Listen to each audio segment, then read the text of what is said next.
Cette histoire-là m'est tombée un peu dans les mains par le biais de Quartier Rouge, qui est une association à Felletin, qui avait déjà fait tout un travail de recherche, de savoir comment faire pour anticiper le retour du loup dans le territoire et tout ça, bien avant que le loup arrive en fait.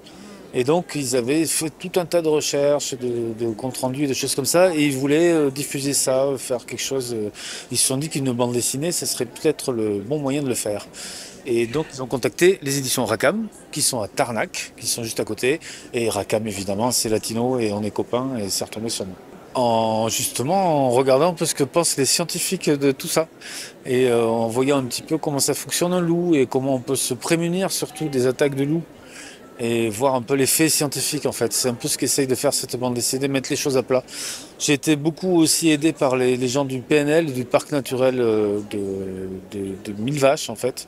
Il y a des gens qui travaillent vraiment sur l'impact du loup et comment on peut se protéger, comment on peut se prémunir de tout ça. Ce que j'aime, c'est que vos animaux parlent, et ça fait du bien. Mhm. Et les animaux parlent en fait, je sais pas pourquoi. Hein.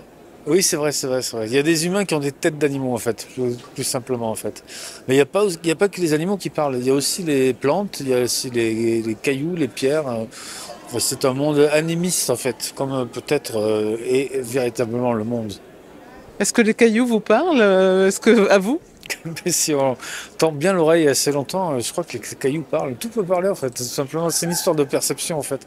C'est comme Barbara, les choses nous parlent si nous savons entendre. Oh, que c'est beau, bien sûr. C'est exactement ça.